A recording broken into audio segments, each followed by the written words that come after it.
शिव जी की कथा।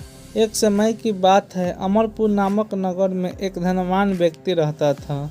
उसका व्यापार बहुत ही दूर तक फैला हुआ था। यहाँ के सभी नगरवासी उसका बहुत ही आदर किया करते थे।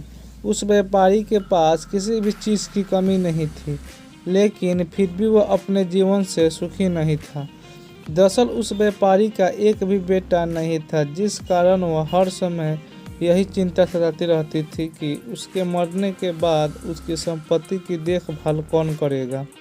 वह व्यापारी बेटे की चाह में हर सोमवार को बाबा भोलेनाथ की पूजा किया करता था और शाम ढलते ही मंदिर जाकर भगवान शंकर के सामने दीप जलाता था। एक दिन माँ पार्वती उसकी श्रद्धा भक्ति से खुश हो गई और उन्होंने बाबा भोलेनाथ से उस व्यापारी की इच्छा पूरा करने के लिए प्रार्थना की। इस पर भगवान शिव ने कहा, इस दुनिया में हर किसी को उसके कार्य के आधार पर ही फल मिलता है। भगवान शंकर के समझाने पर भी पार्वती जी नहीं मानी। वह लगातार बाबा भोलेनाथ से यही कहती रही कि उस व्यापारी की इच्छा पूरी कर दीजिए। अंत में शिव जी ने मां पार्वती के अनुरोध पर उस व्यापारी को बेटे का वरदान दे दिया। आशीर्वाद देने के बाद भगवान शंकर ने पार्वती माता से कहा, मैंने आपके अनुरोध पर उस व्यापारी को बेटे की प्राप्ति का आशीर्वाद तो दे दिया, लेकिन उसका बेटा केवल 16 साल की उम्र तक ही जीवित रहेगा। यही बात भगवान शिव ने उस व्यापारी के सामने जाकर भी बताई। वरदान पाकर व्यापारी प्रसन्न था, लेकिन बेटे की उम्र 16 साल ही होगी सोचकर वह फिर से दुखी हो गया। वह पहले की तरह फिर से हर सोमवार को भगवान शंकर की पूजा करने लगा। कुछ महीने बीतने के बाद उसके घर में एक बच्चे का जन्म लिया, जो बहुत ही सुंदर था। उसका नाम अमर रखा गया। बेटे के जन्म के साथ ही व्यापारी के घर में खुशियाँ छा गई। बेटे के जन्म की खुशी में एक समारोह का भी आयोजन किया गया। इस जश्न के माहौल में व्यापारी अभी भी दुखी था। हर समय उसे यही डर लगता था कि उसका बेटा अधिक दिन तक जीवित नहीं रहेगा।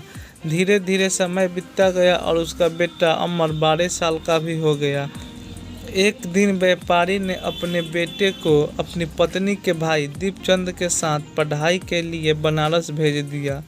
बनारस जाते समय रास्ते में जहाँ भी अमर और दीपचंद आराम करने के लिए रुकते थे, वहाँ वे यज्ञ और ब्राह्मण के लिए भोजन की व्यवस्था करते थे।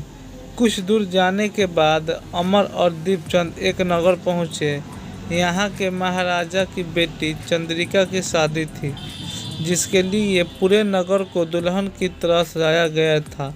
ठीक उसी समय बाराती भी आ गई। लड़के के पिता परेशान था, क्योंकि उसके बेटे की एक आंख खराब थी। उन्हें डर था कि अगर लड़की वाले को यह बात पता चल गई तो शादी तोड़ देंगे। तभी उसकी नज़र अमर और दीपचंद पर पड़ी। लड़के के पिता के मन में तुरंत ख्याल आया कि क्यों न अमर को ही दुल्हा बनाकर शादी के मंडप में बैठा दिया जाए। एक बार जब उसका विवाह राजकुमारी से हो जाएगा तो फिर उसके बाद उसे कुछ पैसे देकर वहां से विदा करा देंगे। फिर राजकुमारी और अपने बेटे को अपने घर ले जाएंगे। लड़के के पिता ने बिना देरी किए दीपचंद से इस बारे में बात की और धन का भी प्रस्ताव रखा। दीपचंद ने अपने पैसे की लालच में आकर तुरंत ही हाँ कर दिया और अमर को दुल्हा बनाकर मंडप में बैठा दिया। यहाँ राजा ने राजकुमारी का कन्यादान कर विवाह संपन्न कराया और बहुत सारी संपत्ति के साथ अपनी बेटी का विवाह किया। शादी के बाद जब अमर वहाँ से लौट रहा था तो उसे लगा कि झूठ बोलना सही नहीं है और उसने राजकुमारी चंद्रिका के दुपट्टे पर सारी सच्चाई लिख दी। अमर ने लिखा, प्रिय राजकुमारी चंद्रिका, तुम्हारे साथ छल हुआ है। तुम्हारा विवाह मेरे साथ कराया गया है। मैं एक व्यापारी का पुत्र हूँ और फिलहाल पढ़ाई करने के लिए बनारस जा रहा हूँ। तुम्हारी शादी जिससे तय हुई थी, दरअसल उसकी एक आंख खराब है। राजकुमारी ने यह सच जानने के बाद उस लड़के के साथ जाने से इनकार कर दिया और अपने पिता के साथ ही रहने लगी। उधर अमर बनारस के गुरुकुल में पहुंचकर पढ़ाई करने लगा। धीरे धीरे समय बीतता गया और अमर 16 साल का हो गया। इस दौरान उसने एक महायज्ञ का आयोजन किया। यज्ञ समाप्त होने के बाद अमर ने सभी ब्राह्मणों को खाना खिलाया और उन्हें कपड़े दिया। सारे काम खत्म करने के बाद अमर रात को अपने कमरे में सोने के लिए चला गया। भगवान शंकर के वरदान के मुताबिक उसी रात अमर को प्राण चले गए। अगली सुबह जब दीपचंद और कमरे में पहुंचा तो उसने देखा कि अमर जीवित नहीं है और वह जोर जोर से रोने लगा। उसकी रोने की आवाज़ सुनकर आसपास के लोग भी इकट्ठे हो गए और अपना दुख जताने लगे। दीपचंद के रोने की आवाज़ भगवान शिव और माता पार्वती के कानों तक पहुंच गई। यह सुन माता पार्वती ने कहा, हे स्वामी, मैं दीपचंद की रोने की आवाज़ को बर्दाश्त नहीं कर पा रही हूँ। कृपया करके उसके दुखों को दूर करें। पार्वती जी की बात सुनकर बाबा भोलेनाथ अमर के पास पहुँचे। यहाँ उन्होंने देखा कि यह तो वही बालक है केवल 16 साल की उम्र तक ही जीवित रहने का आशीर्वाद मिला था। इसके बाद भगवान शिव सीधे माँ पार्वती के पास गए और कहा, ये गौरी, मरने वाला बालक उसी व्यापारी का पुत्र है। इसने अपनी उम्र पूरी कर ली। यह सुन माता पार्वती भगवान से फिर अनुरोध की। उन्होंने कहा, स्वामी, आप कृपा करके इस बालक को दोबारा जीवित कर दें। इसे मृत देख इसके माता पिता भी अपने प्राण त्याग देंगे। माता पार्वती ने बाबा भोलेनाथ को याद दिलवाया कि अमर के पिता उनके सबसे बड़े भक्त हैं। कई साल से वह हर सोमवार को उनकी पूजा किया करते हैं और माँ गौरी के अनुरोध पर भगवान शंकर ने अमर को जीवित होने का आशीर्वाद दे दिया और अमर दोबारा जिंदा हो गया। कुछ समय बाद जब अमर की पढ़ाई पूरी हो गई तो वह अपने मामा दीपचंद के साथ वापस अपने गांव चल गया। चलते चलते दोनों उसी नगर में पहुंच गए जहां राजकुमारी चंद्रिका से उनका विवाह हुआ था। यहां पहुंचकर अमर ने एक महायज्ञ किया। तभी पास से गुजर रहे उस नगर के महाराजा ने महायज्ञ होते देखा। महाराजा ने एक पल में ही अमर को पहचान लिया और महायज्ञ के समाप्त होते ही अमर और दीपचंद को अपने साथ ले गए। कुछ दिन तक उन्होंने अमर और दीपचंद को अपने महल में ही रखा। उसके बाद महाराजा ने संपत्ति और कपड़े देकर राजकुमारी को अमर के साथ भेज दिया। महाराजा ने रास्ते में उनकी रक्षा के लिए कुछ सैनिक भी भेज दिए।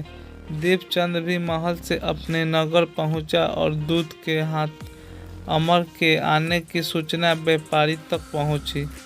व्यापारी को जैसे ही पता चला कि उनका बेटा 16 साल की उम्र के बाद भी जीवित था तो वह बहुत ही खुश हुआ। दरअसल व्यापारी और उनकी पत्नी दोनों ने खुद को एक कमरे में बंद कर लिया था और बिना कुछ खाए पिए अपने बेटे का इंतजार कर रहे थे। दोनों ने यह प्रण लिया था कि अगर उन्हें बेटे की मौत की खबर मिली तो वह भी अपनी जान दे देंगे। दूध की बात सुनकर व्यापारी और उनकी पत्नी बहुत ही खुश हुए और नगर के अन्य लोगों के साथ अपने बेटे के स्वागत के लिए गेट पर पहुंच गए। यहाँ उसे पता लगा कि बेटे के साथ उसकी पत्नी भी है, यानी कि बेटे की शादी एक राजकुमारी से हुई है और वह दोनों ही आ रहे हैं। उसके बाद उनकी खुशी दुगनी हो गई। बेटे और अपनी बहू का स्वागत करने काफ़ी धूमधाम से वहाँ लोग पहुँचे। उसी रात एक बार फिर बाबा भोलेनाथ व्यापारी के सपने में आए और उन्होंने कहा कि मैं तुम्हारी भक्ति से खुश हूँ। तुम हर सोमवार को तुम मेरी पूजा करते रहो, इसलिए मैंने तुम्हें बेटे की लंबी उम्र का वरदान दे दिया है। भगवान शिव की यह बात सुनने के बाद व्यापारी बहुत खुश हुआ। बेटे की जीवन वापन मिलने के बाद भी व्यापारी हर सोमवार को भगवान शिव की आराधना किया करता रहा। इससे शिव पार्वती दोनों की ही कृपा व्यापारी के घर पर बनी रही। इसको कहानी से सुनने से हमें यही सीख मिलती है कि अगर सच्चे मन से किसी भी चीज़ को पाने की चाह हो तो वह ज़रूर मिलती है। बस उसके लिए निरंतर प्रयास करते रहना चाहिए। ऐसे ही कहानी को सुनने के लिए हमारे चैनल को सब्सक्राइब ज़रूर करें। जय बाबा भोलेनाथ।